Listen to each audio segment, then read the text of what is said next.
وڵاتان لێ بینەرانی شارپرێس ڕۆژ بە ڕۆژ ناکۆکیەکان لە نێوان یەکێتی نیشتیمانی کوردستان پارتی دیموکراتی کوردستان زیاتر دەبن سەبارەت بە دۆخی سیاسی لە هەرێم و لە عێراقیشدا. ئەمڕۆ لە کۆنگرێکی ڕۆژنەماوانیدا فراکسیۆنی پارتی لە پەرلەمانی کوردستان ڕایگەیان کە چەند جارێک داوای کۆبوونەوەمان لە سەرۆکاتی پەرلەمانی کوردستان کردووە سەبارەت بە ئەنجامدانی هەڵبژاردننی پەرلەمانی کوردستان، بەڵام بەدەم داوەکەمانەوە نەهاتووە و باس لە ئەنجامدانی دانیشتنی پەرلەمانی کوردستان دەکەن بە زۆرینەی پەرلەمان کە زۆرینەی پەرلەمان بەکاردەهێنن. لە بەرامبەریشدا سەرۆکی فراکسیۆنی یەکێتی لە پەرلەمانی کوردستان لە وەڵامی فراکسیۆنی پارتیدا دەڵێت یەکێتی لە هەمان کاتدا لەگەڵ ئەوەیە هەڵبژاردننی پەرلەمانی کوردستان لە وادەی خۆیدا ئەنجام بدرێت و دەژڵێت وەک یەکێتی گوێ لە هیچ هەڕەشەیەک ناگرێت. گفتوگۆی ئەم پرسانە دەکەین لەگەڵ بەڕێزان ڕێبوار بابکەی ئەندامی پەرلەمانی کوردستان لە فراکسیۆنی پارتی، هەروەها بەڕێز لوقمان وەردی ئەندامی پەرلەمانی کوردستان لە فراکسیۆنی یەکێتی کە لە شاری هەولێرەوە بەڕاستەوخۆ لەگەڵمانن. سەرەتا دەچین لای کاک ڕێبوار سڵاوت لەبێ ئەم کاتت باش. بۆچی پارتی گەیشتە ئەم ئاستا تا بۆ جۆرە موقعی توندی هەبێت بەرامبەر بە یەکێتی نیشتیمانی کوردستان کە داوای دانیشتنی پەرلەمانی کوردستانی لێ بکات؟ سپاس سڵاو لێوە لە برای بەڕێزم کاک لوقمان لە مانگی ڕەمەزانشتان پێوە سوپای گەورە ڕۆژ و نوێژێم لای قەبوڵکە ئینشاءالله. دیارە ئەوەی کە خرار و لە کۆنگرەی ئەمڕۆ ڕۆژنامەوانی ئێمە وەکو فراکسیۆنی پارتی دیموکراتی کوردستان جارێ بەرکرد پێشکۆ بوومان بەرلاو شتێک بەیشێک ئێمە پەیامی با بڵێن هەڕەشەمان نەناردووە، ئێمە پەیامی هۆشداریمان دیارە هۆشداری لەگەڵ هەڕەشە دوو کۆنسێپت یا دوو چەندی زۆر لێک جیاوازن. پەیامی هۆشداریش لە پای ئەوە دێ کە ناکرێت پەرلەمانی کوردستان پەک بخرێەوە، ناکرێت هێزێکە بێ یا فراکسیۆنێکی بەڕێز هەبێ هەوڵدا ئیرادەی خۆی فەرزکە بۆی کە دانیشتەکانی پەرلەمان بنکۆڵ نەکا یاخود بۆەوەی کە پرسە استراتیژیەکان لەوێ تاوتوێ نەکرێت. ئەگەر بڕیارە پەرلەمانی کوردستان مەرجعی یاسەکۆی گفتوگۆکان بێ بە تایبەتی بۆ پرسە استراتیژیەکان و پرسی هەڵبژاردن ئەوە دەبێ و دەرگایە واڵا بێ و دەبێت دەستی سەرۆکاتی پەرلەمان بە تایبەتی بە ڕێسەرۆکی پەرلەمان بارکی پەیڕۆی ناوخۆی پەرلەمان هەستێ بارکی یاسایەکەی خۆی هەڵسێ ئەو یادداشتانی کە پێشکەشکراون بە دەستی سەرۆکاتی پەرلەمان بۆی کە ئاراستی حکوومەت بکرێت ئەو پرۆژەی یاسانەی کە ماون تاوتێ بکرێت پرۆژە یاسانەی کە پێویستیان بەوەیە کە دەنگیان لەسەر بدرێت و لەو چوارچێوەشدا پرسی هەڵبژاردن تیا تاوتێ بکرێت. کۆمیسیۆنی هەڵبژاردن، کۆمیسیۆنی سەربەخۆی هەڵبژاردن و ڕاپرسی لە هەرێمی کوردستانە کارا بکرێتەوە. لەم چوارچێوەشدا ئێمە وەکو فراکسیۆنی پارتی دیموکراتی کوردستان جەخپان لەسەرەوە کردەوە کە هەش فراکسیۆنێکش ئەگەر پرۆژە یاسایەکی هەبێ با بە فەرمی پێشکەشی پەرلەمان بکات، خوێندنەوەی یەکەمی بۆ کرێ، خوێندنەوەی دووەمی بۆ کرێ. اینجا ئێمە ئەم لە لیژنەکانە هەموو خۆشمان گفتوگۆی لەسەر بکەین. ناکرێت پرۆژە یاسایەکان لە ڕێگەی مینبەری ئیعلام و سۆشیال میدیاوە ئاراستەی پەرلەمان و ئاراستەی فراکسیۆنەکانی بکرێت. پەرلەمانی کوردستان ڕێوشون و یا پرۆسیجەری تەشریعی خۆی تایبەت بخۆی هەیە ئەکرێت لەوەیە پێشکەش بکرێت. جا ئەم پرۆژە یاسای تەنانەت ئەگەر پەیوەستیش بێ بە هەمواری یاسای هەڵبژاردن ئێمە لەسەر ئەوە لاریمان نییە بەڵام ئامادەین بۆ گفتوگۆ، بەڵام وەکو باسم کرد ئەمە چوارچێوەی خۆی هەیە و ڕێڕەوی خۆی هەیە و دەشکرێت گفتوگۆیەکان بە ئاراستەیەک بن تەوافقی لەسەر بکرێت و ئەمە دوجار پرۆژە یاسایە کە دێتە پەرلەمانی کوردستان گفتوگۆیەکان ئەلبەتە هەر فراکسیۆنێک وچەت نەزەری خۆی لەسەر پێشکەشکان، بەڵام کۆی قسەکانم ئەمەوە بڵێن کە ناکرێت فراکسیۆنێکی بەڕێز هەبێ هەوڵدا ئیرادەی خۆی فەرزکە بەسەر پەرلەمانی کوردستانە یان هەوڵدا بنکۆڵی دانیشتەکانی پەرلەمان بکات یان پەرلەمان پەک بخات بە هۆکاری ئەوەی کە ڕەنگە حزبێک یا چەند حزبێک ئامادە نەبن بچنە نێو پرۆسەی هەڵبژاردنەوە بە هەر هۆکارێک بێت کە پەیوەست بە ڕەنگە بە دۆخی نێوەی حزبەکانەوە. بۆیە لەو منتەڵقەوە و لە منتەڵقی هەستکردن بە بەرپرسیارەتی یاسایی، هەستکردن بە بەرپرسیارەتی بڵێن وەزیفی کە لەسەر شانمانە، هەستکردن بە بەرپرسیارەتی ئەوەی کە حەج کوردستان ئێمە وەکو زۆرینە ناردۆتە پەرلەمانی کوردستان ئێمە جەخت دەکەینەوە کە پەرلەمانی کوردستان ببورن هەڵبژاردننی پەرلەمانی کوردستان مافی گەلی کوردستانە، مافی خەڵکی کوردستانە، ئەو مافە دەبێت خەڵکی کوردستان پیادە بکە لای وادەی خۆیان پیادە بکە. بۆ ئەم مەبەستە ئامادەکاریەکان لەسەر ئاسیس با بڵێن سەرۆکایەتیەکانی تری بەڕێزی هەرێمی کوردستان وەکو سەرۆکایەتی هەرێمی کوردستان ئەنجومەنی وەزیران ئەمانە ئامادەی خۆیان دەڕبڕێ بۆ ئەم پرۆسە لە کات و شوێنی خۆیان بچێت بەڕێوە بەڵام بەداخەوە لە پەرلەمانی کوردستان بە تایبەتی لە سەرۆکاتی پەرلەمانی کوردستان ڕەنگە لێرە و لەوێ هەوڵ بدرێت بۆی کە ئەم پرسە لە پەرلەمانی کوردستان شێکلایی نەکرێتەوە ئەم بەلانی کەم پەرلەمانی کوردستان بە ئەرکی یاسایی پەیڕۆی خۆی هەڵنەستێ لە هەم بەرەم پرسە. بەڵێ دکتۆر ڕێبوارەگەڕێمەوە لای بەڕێزت ئەچمە لای بەڕێز لوقمان وەردی کاک لوقمان سڵاوت دەبێم کاتت باش فراکسیۆنی یەکێتی وەڵامی چییە بۆ کۆنگرە ڕۆژنەماوانەکەی فراکسیۆنی پارتی ئەمڕۆ و ئایا ئێوەن کە ئەتانەوێت ئیرادی خۆتان فەرزکەن لە ناو پەرلەمانی کوردستانە؟ بەڵێ زۆر سپاس سڵاو لێەوە سڵاو لە بینەران و بیسەران و سڵاو لە دکتۆر ڕێبوار. بێگومان ئێمە دەمێکە گفتوگۆ لەسەر هەمواری یاسای هەڵبژاردنەکەین و تێڕوانینی ئێمە لە فراکسیۆنی شێتی نیشتیمانی کوردستان تێڕوانیەکی ڕوون بووە کە یاسای هەڵبژاردننی ژمارەیەکی ساڵی 91 لەگەڵ هەلومەرجی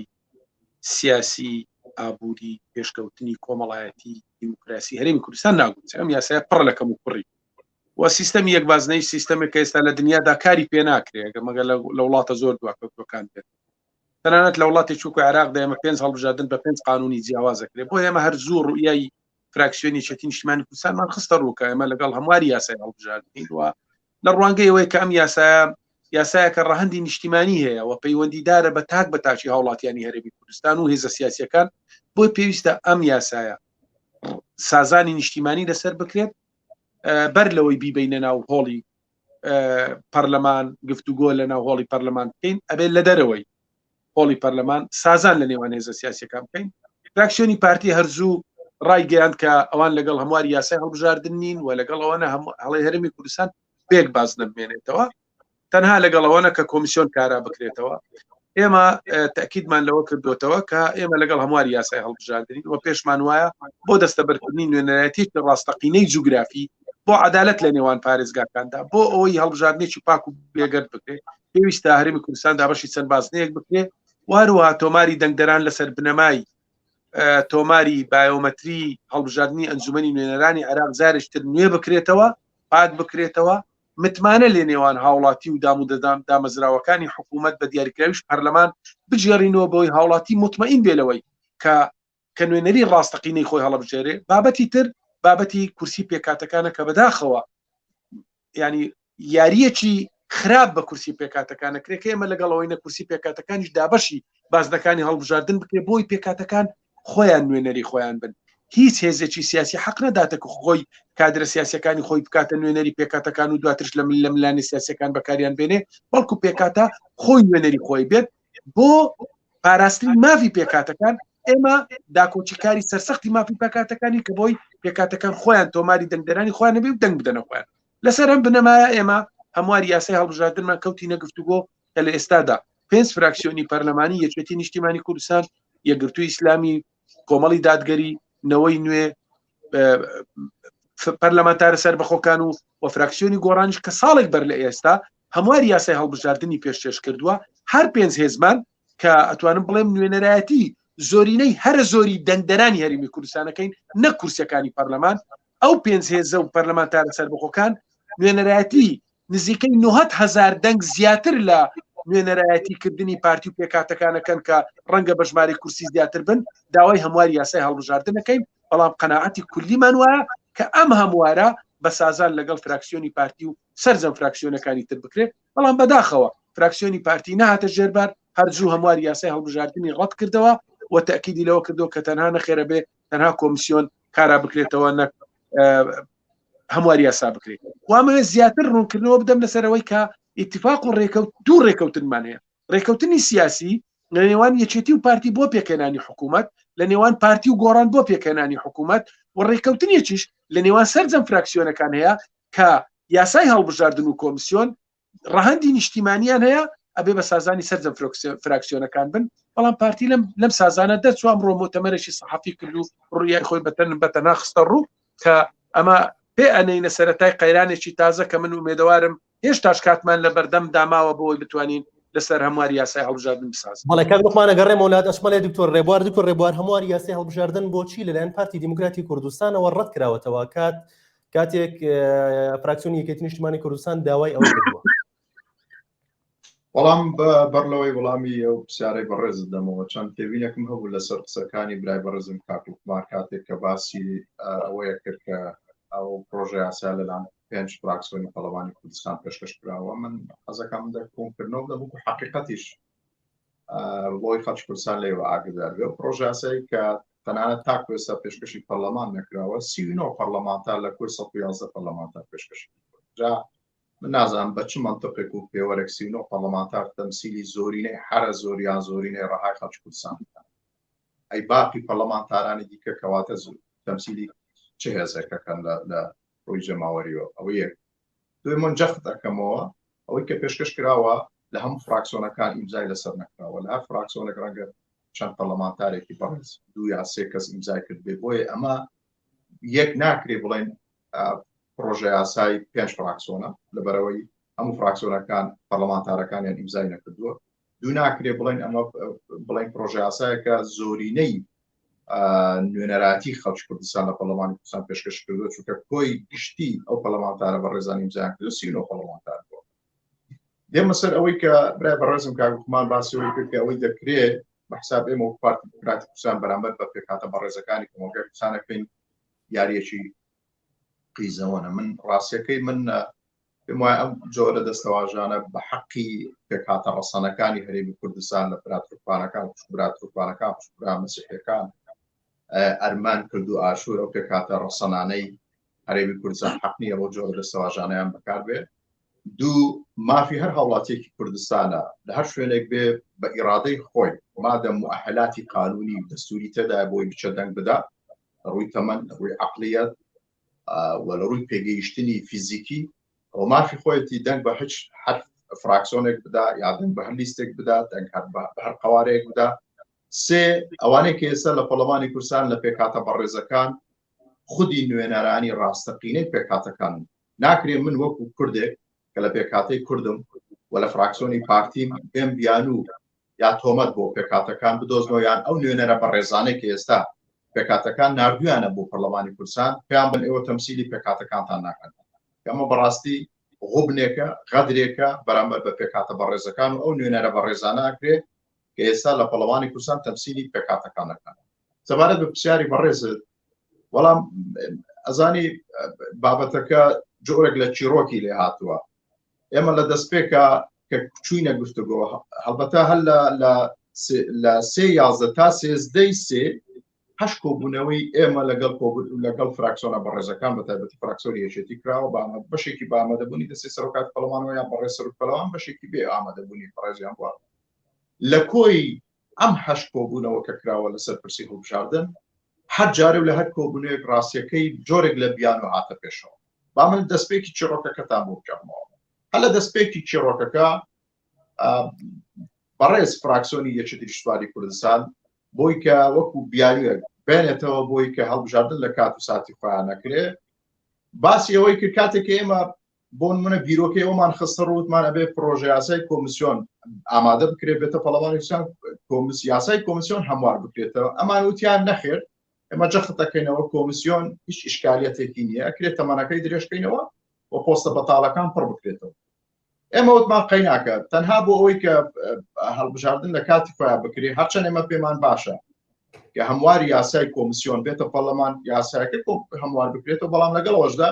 لاریمان نییە ئێمە لەگەڵەوەین تەمەنی کۆمیسیۆن درێژ بکرێتەوە پۆستە بەتاڵەکان پڕکەینەوە. ئەم پۆستانەش برای بەڕێزم کاگوتمانی شەزانی یەکێکیان استحقاق خۆمانە یەکیان استحقاقی هاوپەیمان با بڵێن پێکهاتەی تورکمانی بەڕێزە کە دەکرێت هەردوو چی پڕ بکرێتەوە. ئەمە کەس ئەوە نییە بڵێن وەکو وابێ خێرەکمان پێ بکەن بەڵام کە فراکسیۆنی بەڕێزی یەکێتی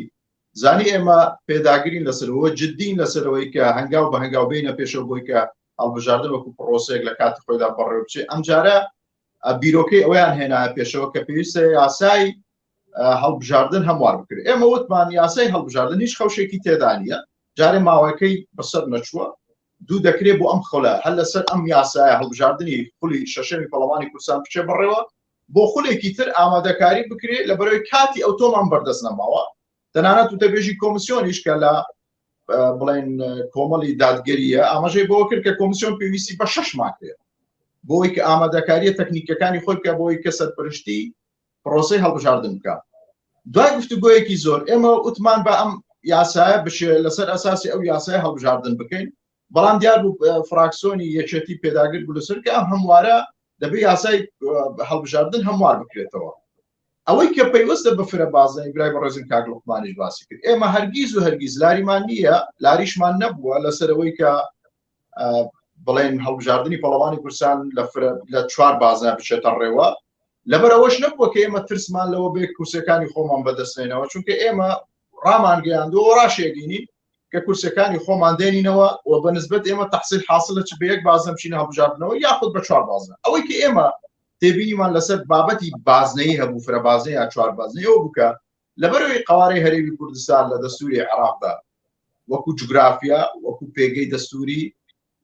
وەکو مەکانەی دەستوری با بڵێن وەکو سیستەمی حکومڕانی، وەکو ئیداری، لە هەموو ئەو ڕویانەوە بە 1 پارچە ناوی هاتووە. بە زەرورمان نەزانی کە لە هیچ یاسای بەرکارەکانی هەرێمی کوردستان بە تایبەتی لە یاسای هەڵبژاردننی هەرێمی کوردستانە هیچ بیانوویەک نەدرێتە هیچ هێز و لایەنە سیاسی بۆی کە سبەی لە ئایندەیە ئەگەر باس لە سەربەخۆکردنی هەر ئیدارەیەک بکەن یان بە هەرێمکردنی هەر ناوچەیەکی جوگرافی هەرێمی کوردستان بکەن پشت ببەستن بە یاسا بەرکارەکانی هەرێمی کوردستان.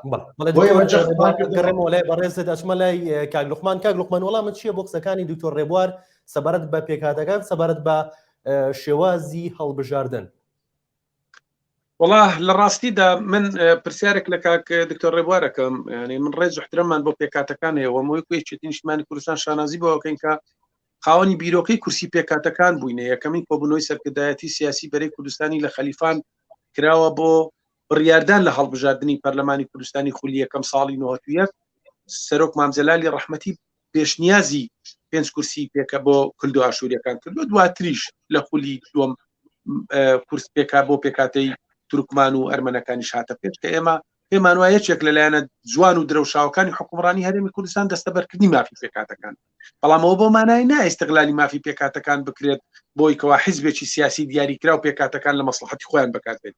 تاکو ئێستا ئێمە لە خولی 5 پەرلەمانی کوردستانی بۆ 1 مووقیفیش بەسیتیش پێکاتە نەیتوانیوە بڕیاری سەر بەخۆ ڕاستە و خۆ بدات. ئەتەنانەت ئەمڕۆ بەڵگەیەکی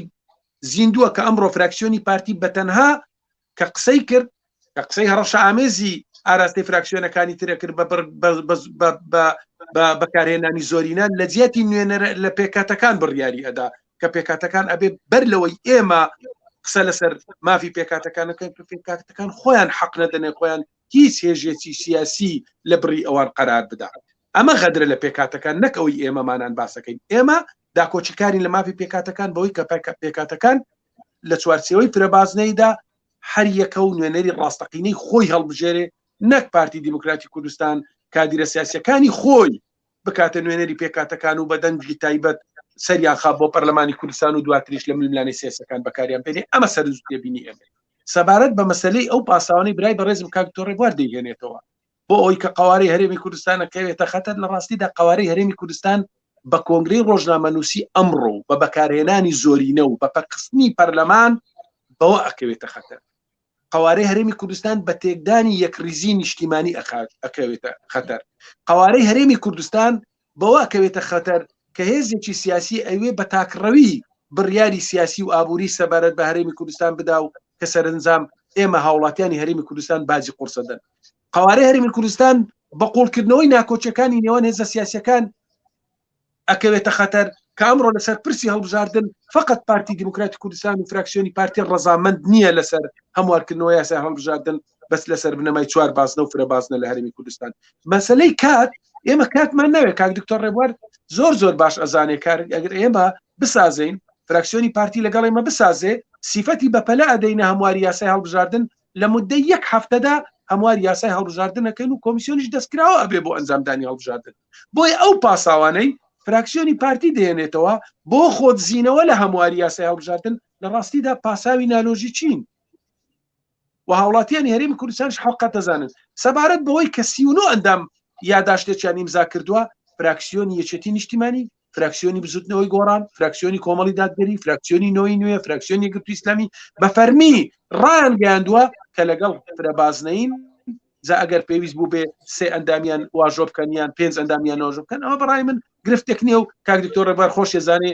دا ئەندامی پەرلەمان بەسە بۆ ئەوەی کەەوە پرۆژە یاسای هەمواری یاسای هەڵبژاردن پێش چێش بکەن بۆ ئێمە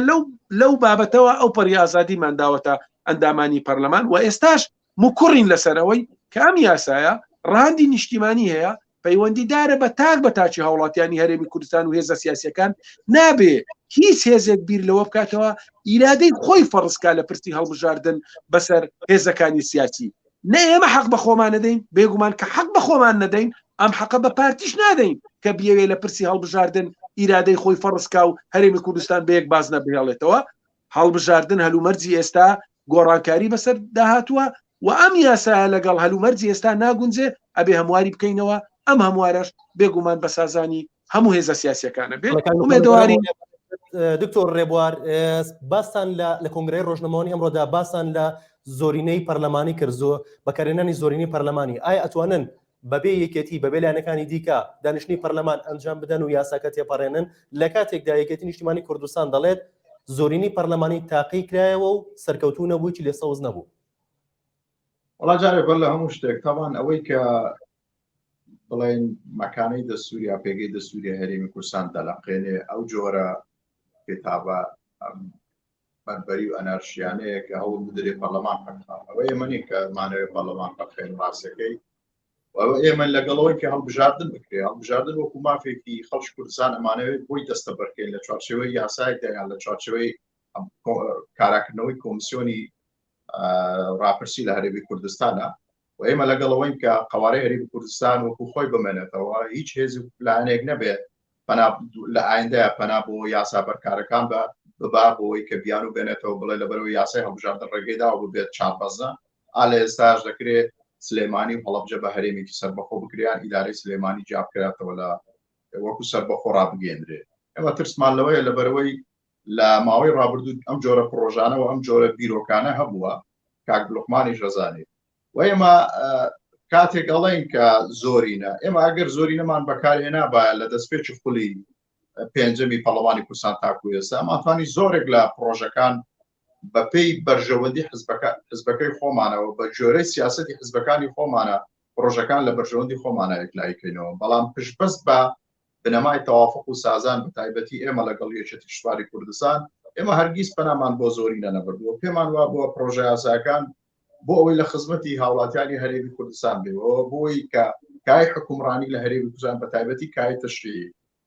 حاڵەتێکی ئاسایی بەخۆوە بگرێ ئێمە لەگەڵەوە بووین کە هەموو پرسەکای هەموو پرۆژەکانە بە تەوافق تێپەڕێنن تەنانەت بۆ پرسی هەڵبژاردنیش ئێمە نەمانەوەتووە زۆرینە بۆ یەکلایکردنەوە و پرسە بەکارێنێ وتومانە هۆشداریمان داوەتە بەڕێز سەرۆکی پەرلەمان کە ناکرێ بەڕێز سەرۆکی پەرلەمان لایەنداری خۆی لە ئێستاە وەکو یەکێتی نیشتیمانی کوردستان بۆ فراکسیۆنی یەکێتی نیشتیمانی کوردستان و بۆ داوای فراکسیۆنی یەکێتی نیشتیمانی کوردستان بێنێتە ئاشکرا بکات بەڕێز سەرۆکی پەرلەمانی کوردستان بەڕێزیان باشەزانی ئێمە وەکو فراکسیۆنی پارتی ئەگەر دەنگی ئێمە نەبووە بەڕێزیان ناچوو بوو بە سەرۆکی پەرلەمان وەگەر ڕێکەوتنێکی سیاسی نەبووە سەرۆکاتی پەرلەمان نەدەبوو بۆ یەکێتی وەکو پشکی یەکێتی نیشتیمانی کوردستان بێت سەرۆکی پەرلەمان کاتێک بێ بە سەرۆکی پەرلەمان سوێندی یاسایەخوا ئەبێ بە یەک مەسافە لە هەموو فراکسیۆنەکان بڕوانێ و هەموو پرۆژە یاسای بە هەموو بۆچوونێک قبولکە و ڕێگە نەدا هیچ فراکسیۆنێک چ فراکسیۆنی گەورە بێ یا فراکسیۆنی کچکە بە هەوڵی بنکۆڵکردنی پەرلەمان و دانیشتەکانی پەرلەمان بێت بۆیە ئێمە جەخت ئەەکەینەوە ئەڵێین ئێمە ئامادەین بۆ قسەکردن بۆ گفتوگۆکردن لەسەر هەر پرۆژە یاسایەک کە پێشکەش بکرێ بۆ هەمواری یاسای هەڵبژاردن بەڵام جەخت ئەەکەینەوە ئەبێ ئەم پرۆژە یاسایە بە ڕێڕەوی خۆی پێشکەش بکرێ بێتە پەرلەمانی کوردستان و خوێندنەوە یەکەمی بکرێ لە لیژنەکان گفتوگۆی لەسەر بکرێ و ئێمە شەکو فراکسیۆنی پارتی دیموکراتی کوردستان ڕای خۆمان لەسەری دەڕەبڕین یخۆ ناکرێ فراکسیۆنی یەکێتی پرۆژە یاسایەک بێنێ و فەرزیکا بەسەر ئێمەوە فەرزیکا بەسەر هێز و لایەنە سیاسیەکان و جەختەکەمەوە ئەوەی کە ئەم یاداشتش کە پێشکەش کراوە زۆرێک لە پەرلەمانتارە بەڕێزەکانی فراکسیۆن وتویانە ئەمە فراکسیۆن ئیمزای نەکردو ئەوە پەرلەمانتارەکە چەند پەرلەمانتارێک لە فراکسیۆنەکان ئیمزای کردو بۆی ئەمە تەمسیلی فراکسیۆنەکان ناکات بۆی جەختەکەمەوە کە 39 پەرلەمانتار کاتێککە ئەم یاداشتەی یەکێتیان ئیمزا کردووە جەختەکەینەوە کە بە هیچ شێوەیەک تەمسیلی زۆرینەی هەرە زۆری پەرلەمانی کوردستان ناکە کە لە کۆی 111 پەرلەمانتار 39 پەرلەمانتار ئیمزا کردو بەڵام لەگەڵەوەشدا ئێمە بە سینگێکی فراوانەوە و بە تێوانینێکی قوڵەوە داواکەین کە پرۆژه یاسایەکان بێتە پەرلەمانی کوردستان ئێمەش خوێندنەوەی خۆمانمان هەبێت لەسەری گفتوگۆی لەسەر بکەین ناکرێت فراکسیۆنی یەکێتی ئەم پرۆژه یاسایە بێنێ بۆ فەرزی کا بەسەر ئێمە دەکرێت پرۆژه یاسایەکان بێن بۆ گفتوگۆ بێ نەک بۆ فەرزیکردنی ئیرادە بێ ئەوەی کە ئێمە نیگەران کردوەوەیە کە فراکسیۆنی یەکێتی نیشتیمانی کوردستان لە ماوەی ڕابردوو تاکو ئێستا لە دوای ئەوەی کە هەمواری یا پرۆژه یاسایەکی پێشکەش کردووە بۆەوە ئەم پرۆژه یاساش ئێمە لە سوشال میدیا و لە دەستگا ئەلامەکان بیستمانە بە فەرمی ناتۆتە پەرلەمانی کوردستان بۆی کە خوێندنەوەی یەکەمی بۆ کرێ ئێمە داواکەین پرۆژه یاسایەکە بێ بۆی گفتوگویەکی پەرلەمانیانە جەنتلمانانەی لەسەر بکەین بەشکم بتوانین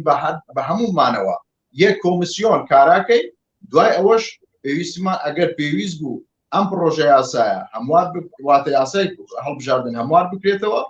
بەرمەبنای ئەو پرۆژه یاساییکە هەیە بەڵام دەکرێت ئێمە شتێبینی خۆمانوین لەسەر دەنگ گفتوگۆی لەسەر بکەین ڕەخنەمان لەسەری هەبی لەسەری موافق بین بۆیە ئێمە لەسەرەوە نیگەرانین کە ناکرێت پرۆژه یاسایەک یەک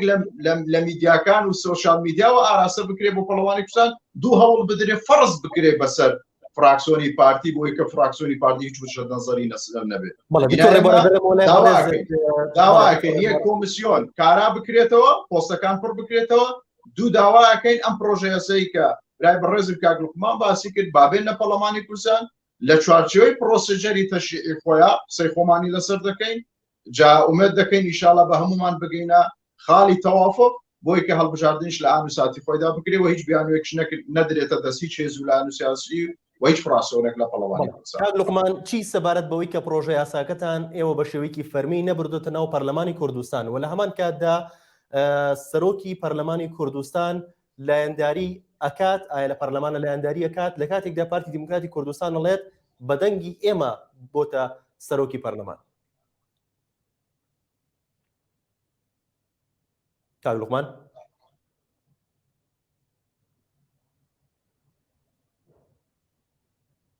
کاک لوقمان گوێت لێمانە؟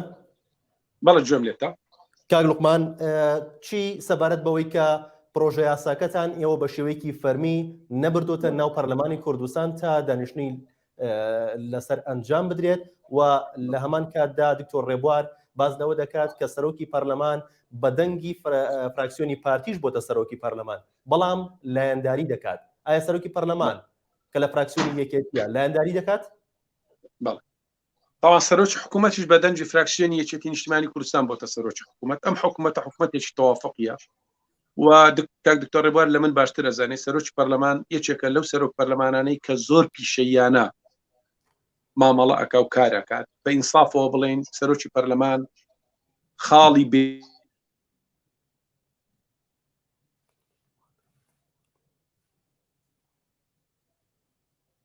بەڵێ کاک لوقمان لە هیچ مووقفێک لە مووقفەکاندا سەرۆکی بیالان گیریکردن بۆ فراکسیۆنی یەکێتی نیشتیمانی کوردستان مامەڵای نەکرد. سەرۆکی پەرلەمان ئەو حقەتە ئەزانێت کە ئەم پرسێکە ڕەهەندی نیشتیمانی هەیە. سەرۆکی هەرێمی کوردستان التزامە قانونیەکەی لە گۆڵە خۆی کردوەوە بەڵام سەرۆکی هەرێمی کوردستان بێ بزانێت بەر لەو التزامی قانونی سەبێ التزامی سیاسیشی لەسەر ئەویش ئەزانێت ئەم پرسێکی سیاسیە داواکاری هەموار هەیە بۆیە بەتەنها لە کۆڵخۆکردنەوەی مەسئولیەتی قانونی مەسئولیەتەکە لەسەر سەرۆکی هەرێم لا ناچێت. سەرۆکی حکوومەت کاتێک کاڵێ ئێمە ئامادەین هەموو التزامەداراییەکان جێبەجێ بکەین ئەرچی سیاسیشی لەسەرا کە نوێنەرایەتی حیزبێکی گەورە ئەکات بەتەنها بە دەربڕینی التزامەداراییەکان ناتوانێت خۆی لە بەرپرسیارەتی بدزێتەوە. ئەمە بەرپرسیارەتیەکی جەماعیە ئەم یاسایە ڕەهەندی نیشتیمانی هەیە و واقعی سیاسی هەرێمی کوردستانیش بەمانەڵێ ئەبێ بسازین ئەو کات انتخابات دەکرێت. بۆیە سەرۆکی پەرلەمانی کوردستان زۆر مەسئولانە مامەڵەی کردووە. سەرۆکی پەرلەمان ئەڵێ دوو ڕێکەوتن هەیە. ڕێکەوتنێکیان لە نێوان یەکێتی و پارتی و گۆڕان و پارتی هەیە بۆ پێکەنانی حکوومەت کە یاسای هەڵبژاردن بە سازان هەموار بکرێتەوە. ڕێکەوتنێکی تریان ڕێکەوتنێک سەرجەم سەرۆکی فراکسیۆنەکانە کە پارتی دیموکراتی کوردستانیش ئیمزای کردووە پێکاتەکانیش ئیمزایان کردووە کە ئەبێ یاسای هەڵبژاردن و کۆمیسیۆن بە سازان بێ فەرموون هێزەکان بسازێن با من بیخەمە بەرنامەی کار لە ناو پەرلەمانی کوردستانەوە. ئێمە ئەم پرۆژە یاسایەمان پێشکەش کردووە بە ڕێڕەوی یاسایی خۆی ئیمزامان کردووە 10 ئیمزای پێویستە 39 پەرلەمانتار لە 5 فراکسیۆنی جیاواز و پەرلەمانتارە سەربەخۆکان واژۆ کراوە بە ڕێڕەوی خۆی پێشکەشی دەستەی سەرۆکاتی پەرلەمان کراوە. سەبارەت بەوەی کە ئەمە ئەم پرۆژە یاسایەمان لەگەڵ فراکسیۆنی پارتی مناقەشە نەکرد بێ ئەمە دوورە لە ڕاستیەوە چونکە ئێمە لە ماوەی ڕابردوودا بەردەوام لەگەڵ فراکسیۆنی پارتی برایانمان لە فراکسیۆنی پارتی لە گفتوگۆدا بووینە لە چەندین کۆبوونەوە گفتوگۆمان کردووە کە ئێمە داوای هەمواری یاسای هەڵبژاردنەکەین بە کولی فراکسیۆنی پارتی هەمواری یاسای هەڵبژاردننی ڕەت کردوتەوە بە پاساوی ئەوەی کەوا ئەمە خەتەرە لەسەر قوارەی هەرێمی کوردستان یاخود کاتمان لە بەردەستدانیە کە بۆ عیلمە دەتوانین ئێمە بە هەفتەیەک هەمواری یاسای هەڵبژاردن بکەین ئەوەی کە کاک دکتۆر ڕێبوار ئەڵێ هەمواری یاسای هەڵبژاردن پێشکەشکەین و بەڕێڕەوی خۆی دابێتە ناو هۆڵی پەرلەمان ئەم یاسایە ئەبێ لە دەرەوەی دانیشتنی پەرلەمان سازانی لەسەر بڕگە بە بڕگە و مادە بە بکرێ ئەو کات بین لە هۆڵی پەرلەمان بیخەینە دەنگدان و هەمواری یاساکە بکەینەوە چکە ئێمە خۆشمان واقعی ناو پەرلەمان ئەو زۆرینە دروستکراوی کە کاک دکتۆر ڕێبوار لە من باشتر ئەزانێ چۆنە کاتێک ئێمە یاسامان هێنا ناو هۆڵی پەرلەمان ئەو کات یاساکە بە شێوازێک دەنجی لەسەر بدرێت کە هەرێمی کوردستان بە یەک بازنەی هەڵبژاردن ببێنێتەوە ئەمە ڕێی تێناچێت بۆیە ئێمە داوا ئەەکەین ئێستاش لەگەڵ برایانمان لە فراکسیۆنی پارتی پێمان وایە مەسئولێتی قانونی و مەسئولێتی دەستوری و مەسئولێتی ئەو قۆناغە هەستیاری هەرێمی کوردستانمان لەسەر شانە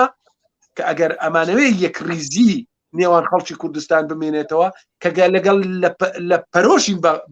بۆ قواری سیاسی هەرێمی کوردستان و یەک پارچەی خاچی هەرێمی کوردستان ئەبێ بین لەسەر پرسی هەڵبژاردن بەیەکەوە بسازین داوا لە فراکسیۆنی پارتیەکەین فەرمونون دەرگای گفتوگۆدا نەخراوە ئێمە تەنها هەمواری یاسای هەڵبژاردنمان پێشکەش کردووە و نەشمان وتووە ئێمە فەرزی ئیرادەی خۆمانەکەین ئەمە ئەڵێن نەفەرزکردنی ئیرادەی هیچ هێزێکی سیاسی قبوڵەکەین نەحەق بە خۆشمانە دەین ئیرادەی خۆمان فەرزکەین هەمواری یاسای هەڵبژاردنە پێشکەشمان کردووە قابلی گفتوگۆیە بەڵام گفتوگۆ بە سازانی سەرجەم هێزە سیاسەکان ئەوانەی لە حکوومەتون و ئەوانەی لە ئۆپۆزیسیۆنی چن چونکە ئەم یاسایە پەیوەندیدارە بە دیاریکردنی شێوازی حکومڕانی ئایندەی هەرێمی کوردستان پەیوەندیدارە بە خزمەتگوزاری هاوڵاتیانی هەرێمی کوردستان مەسەلەیەکی چارە نووسازە پەیوەندیدار نییە تەنها بە فراکسیۆنی پارتی و فراکسیۆنی یەکێتی و فراکسیۆنی گۆڕان کە حکوومەتمان بێکەوە پێکەێنەوە پەیوەندیدارە بە تەواوی فراکسیۆنەکانی تر بۆی ئایا ئەم یاسایە ڕای 39 ئەندامی پەرلەمانە هەر پێنج سەرۆکی فراکسیۆنەکان کە تەمسیلی حیزبە سیاسیەکانیانەکان وەخجوێ بیستیش بووینە لە کەناڵەکانی ڕاگەاندن کە پێنج فراکسیۆنی پەرلەمانی کوردستانی پەرلەمانتارە سەربەخۆکان تەبەنی ئەو پێشنیازە ئەکەن کە ئەبێ لەسەر بنەمای فرێبازدەی یاسای هەم پەرلەمانی کوردستان هەڵبژاردنەکان هەموار بکرێتەوە بەڵێکای لوقمان ئەگەڕێمەوە بەڕێزت پرسیارێکم بۆ بەڕێستان سەرتا دەچمە لای دکتۆر ڕێبوار ئەم وەڵامکاریە توندیان لە نێوان فراکسیۆنی پارتی و فراکسیۆنی یەکێتیدا ئەمڕۆ لە کاتێکدا کە هێشتا موچەی موچەخۆران بۆ مانگی دوو بە تەواوی دابەش نەکراوە هاوڵاتیان دەپرسن لە تۆڕە کۆمەڵایەتەکان دەپرسن ئەم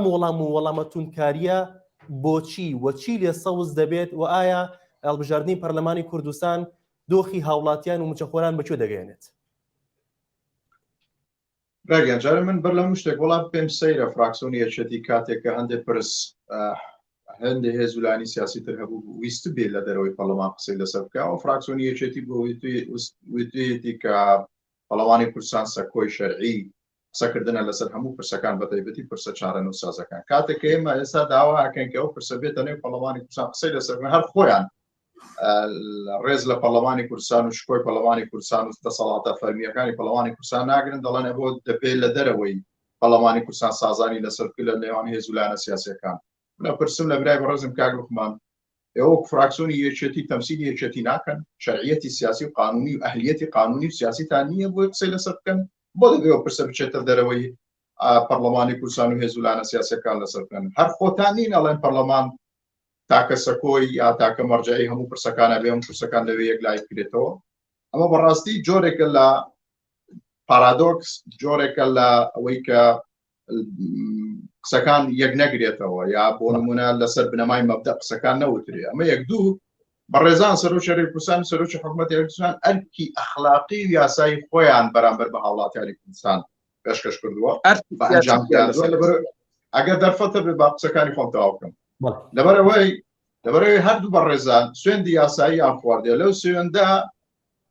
پێداگر بوویان جەختیان لەسەرەوە کردوتەوە کە پێویستە حەریص بن لەسەر بەرژەوەندەکانی خەڵکی کوردستان و پاراستنی هەرێمی کوردستان هەڵبژاردن مافی خەڵکی کوردستانە پێشەوەی مافی هێزولانە سیاسەکان بێت هێز و لایەنە سیاسەکان ئەکرێ بڵین ئامرازێکە بێ بەدەست خەڵکی کوردستانەوە بۆی لە ڕێگەی ئەوان و نوێنەراتەکانی خۆیان بنێرنە پەرلەمانی کوردستانەوە. بۆیە بەڕێ سەرۆکی هەرێمی کوردستان و بەڕێ سەرۆکی حکوومەتی هەرێمی کوردستان ئەگەر نیازیان هەبوایە هەڵبژاردن لە کاتی خۆیان نەکەن و وەکوەوەی کە کاک لوقمان ئەڵێ لە کۆڵە خۆیان کردو ئەگەر مەسەلە لە کۆڵە خۆکردنەوە بێ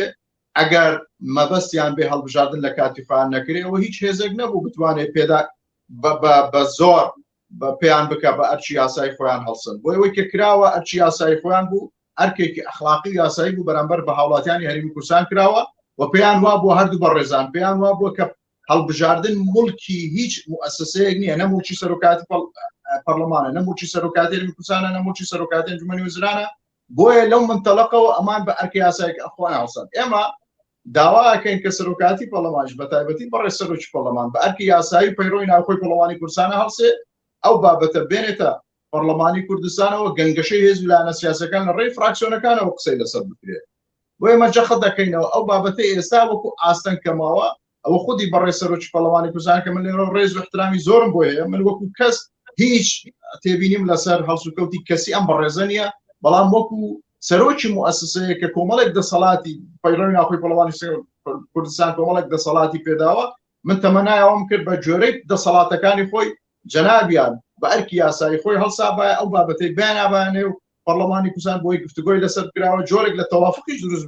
لە کۆتاییدا لەسەرەوە پرسا ئەوەی کە پەیوەستە بە پرسی دارایی و ئەو ڕۆژەی کە هەیە من لێرەوە جەخت ئەەکەمەوە کە پرسی هەڵبژاردن پرسێکە دەکرێت بەهایەکەی کەمتر نەبێت لە پرسەکانی دیکە وەکو پرسی دارایی وەکو هەموو پرسانە چونکە ئەو پرسانە دوجار حکوومەتی هەرێمی کوردستان و پەرلەمانی کوردستان و دەسەڵاتە فەرمیەکان بڕیاری لەسەر دەدەن و ئاستەنگانەشی هەیە کە بۆ تەمایەوەی کە جۆرێک لە قەیرانی دارایی یان وەکو پێویست ڕەنگە لێرە و لەوێ موچە لە شارێک یان لەم شوێنە وەکو پێویست نەدرێ یان دواکەوێ لە چەند شارێکە لە چەند ناوچەیەکەوە مان نەزانی کە هەندێک هۆکاری سیاسی هەیە وای کردووە کە موچەکان وەکو پێویستنێتەوە حکوومەتی هەرێمی کوردستانێتەوە خەزینەی دارایی گشتی هەرێمی کوردستان بۆی کە یا وەکو پێویست ئەم شوێنانە بانکەکان تەعاملێکی فەرمی حکومی لەگەڵ ناکەن بۆی ئەم کێشانە چارەسەر دەبێت و ئەم پرسانەش کاتێک چارەسەر دەبێت کە حکوومەتێک کە بتوانێت دەسەڵاتە فەرمیەکانی خۆی بسەپێنێ بەسەر هەموو ناوچەیەکی هەرێمی کوردستان منطقی هێزی ئەوەی کە ئیدارەی سلێمانی و ئیدارەی نازانم چینەیەتە پێشەوە لە بەرەوەی حکوومەتی هەرێمی کوردستان مڵکی هەموو خەڵکی کوردستانە دەکرێت هەموو ناوچەکانی هەرێمی کوردستان سوود لە دەسەڵاتەکان و سوود لە بڕیارەکان و سوود لە خزمەتگوزاریەکانی حکوومەتی هەرێمی کوردستان وەرگرن ئێمە دەینەوە سەر پرسی هەڵبژاردن جەختەکەینەوە لەسەر ئەو پرۆژە یاسایی کە چەند پەرلەمانتارێکی بەڕێز پێشکەشیان کردووە و جەخت ئەەکەمەوە کە تەنانە سەرۆکی فراکسیۆنی کۆمەڵی دادگەری و سەرۆکی فراکسیۆنی با بڵێن بزوندنەوەی گۆڕانش ڕایان گەیاندووە کە ئەمە تەمسیلی فراکسیۆنەکانیان ناکە بەڵکو چەند پەرلەمانتارێک ئیمزایان کردو بەڵام لەگەڵەوەشدا مادەم 39 پەرلەمانتار ئیمزایان کردو ئێمە لاریمان نییە ئەم پرۆژە یاسای بێتە پەرلەمانی کوردستان قسەی لەسەر بکەین گفتوگۆی لەسەر بکەین بۆ پێکەی ئێمە وەکو فراکسیۆنی پارتی دەسەڵاتی فەرمی حزبەکەی خۆمانمان هەیە قسەی لەسەر بکەین بە هەمان شێوەش پێمان وایە فراکسیۆنی بەڕێزی یەکێتی نیشتمانی کوردستان دەسەڵاتی فەرمی حزبەکەی خۆی هەیە کە قسەی لەسەر بکە ئەم پرسە پێویستە لە نێو پەرلەمانی کوردستانی گای بکرێتەوە و چیتر پرسی هەڵبژاردن نەکرێتە دەستکەڵایەک و چیتر پرسی هەڵبژاردن نەکرێتە بیانوویەکی سیاسی بۆ پەردەپۆشکردنی هەندێک کێشە و گیرروگرفتی هەندێک هێز و لایەنە سیاسی بۆی کە لە پەنای ئەوەی کە هەڵبژاردن نەکرێت کێشە و گیرروگرفتە نێوخۆیەکانی خۆیان پێ پەردەپۆش بکەن. بەڵێ کاک لوقمان ئەگەر وەڵامێکت هەبێت بۆ قسەکانی دکتۆر ڕێبوار سەبارەت بە هەڵبژاردن و سەبارەت بە دۆخی داراییش لە هەمان کاتدا ئێمە سەبارەت بە دۆخی دارایی بە ئەرچی حکوومەتی هەرێمی کوردستان زانین خۆی بە بەرپرس بزانێ بەرامبەر بە تەواوی هاوڵاتیانی هەرێمی کوردستان جا ئەم هاوڵاتیان نیشتەجەی زاخۆ بێ یا کفری و کەنار لەلای ئێمە هەرێمی کوردستان یەک هەرێمە و خۆمان بە پرپرس و مەسئول لە زانین بەرامبەر بە کۆی هاوڵاتیانی هەرێمی کوردستان و ئەم بیرۆکە و ئەم ڕایەنەش ڕەتەکەینەوە کە با بڵێن بە شێوازێک قسە ئەکرێ کە ناکۆچی نێوان هێزە سیاسیەکان و ناکۆچی نێوان یەکڕێزی خەڵکی کوردستان داهاتی سلێمانی بە تایبەتی وەکو پێویست ناگرێتەوە بۆ حکوومەت بۆی حکوومەت ئەم بابەتە زۆر قسە و باسی لەسەرەکرێ داهاتی سلێمانی ڕوونە داهاتی خاڵک سنووریەکان و داهاتی ناوخۆیە داهاتی ناوخۆ ئێستا بە حکمی ئەو باج و زەریبەیەی کە زۆرەی حکوومەت سەپاندیتی بەسەر هاوڵاتیاندا هەر لە خزمەتگوزاریەوە بگرێت تا با بڵێن باز لەسەر کۆی چالاچێک بازرگانیەکان بگرا التزاماتی هاوڵاتی بەرامبەر بە حکوومەت کەمتر بۆتەوە خەڵک پارەی ئاو و کارەبایە ئەو التزاماتانە کەمتر جێبەجێکرێ بۆیە داهاتی ناوخۆ کەم بۆتەوە ئەوەی کە هەیە داهاتی سەرەکی لە هەرێمی کوردستان داهاتی نەوتە داهاتی نەوت لە هەر بستە خاچێکی ئەم هەرێمی کوردستانە بدۆزرێتەوە مافی هەموو هاوڵاتیانی بەسەرەوە ناکرێت بکرێتە منە بەسەر هاوڵاتیاندا نەمان بینیوە هاوڵاتیەک لە بەسرا منەت بەسەر هاوڵاتیەکی بەغدا دابکە بڵێ نەوت لە بەسرا هەیە هاوڵاتی بەغدا سوودی لێبینی بەداخەوە ئەم کللتورە بە زۆرێک لە کادرەکانی پارتی دیموکراتی کوردستان دانیناوە کە ئەمە تێکدانی یەکریزی خەڵکی کوردستانە بۆ بابەتی تر ئێمە بڵێ وەکو فراکسیۆنی یەکێتی نیشتیمانی کوردستان خۆمان بە بەرپرسە زانی وە دەسەڵاتی تەواویشمان لە حیزبەکەمانەوە هەیە بۆ گفتوگۆکردن لەسەر هەمواری یاسای هەڵبژاردن و نەشمان شاردوتەوە بەڵام ئەو فراکسیۆنی پارتیە بە ئاشکرا بە عەیە عەلە سەڵا دژی هەمواری یاسای هەڵبژاردن و پاساوی ناجۆر دینیتەوە بۆ خۆت زیینەوە لە هەمواری یاسای هەڵبژاردن ئێستا شێمە پێمان وایە و قەناعەتی کولیمان هەیە کام یاسایە ئەبێ بە سازان بێ و دەرگای گفتوگۆ کراوەیە و پرۆژەیەکە پێشکەش کراوە لە نێوان نێوان پێنج هێزی سیاسی پێشکەش کراوە کە تەمسیلی زۆرینەی نوێنەرایەتی دەنگدەرانی خەڵکی کوردستانەکەن نەک کورسی دروستکراوی پەرلەمان بەڵکو نوێنەرانی خەڵکی کوردستانەکەین ئێمە دەرگامان کراوەیە و پێمان وایە ئەبێ پارتی دیموکراتی کوردستانیش واز لەو کە لە ڕقی بێنێ بێتە ژێرباری هەمواری یاسای هەڵبژاردن و سازان لەگەڵ سەردەمهێزە سیاسیەکان کە ئەمە ڕێگە ڕاستن بەڵێ سپاس بۆ بەڕێزان لوقمان وەردیە ئەندامی پەرلەمانی کوردستان لە فراکسیۆنی یەکێتی و بەڕێز دکتۆر ڕێبوار بابکەی ئەندامی پەرلەمانی کوردستان لە فراکسیۆنی پارتی کە بە شێوەیەکی ڕاستەوخۆ لە شاری هەولێرەوە لەگەڵمان بوون سپاس بۆ بینەرانی شارپرێز کە تا ئێستا بینەرمان کردووە کاتێکی خۆتان بۆ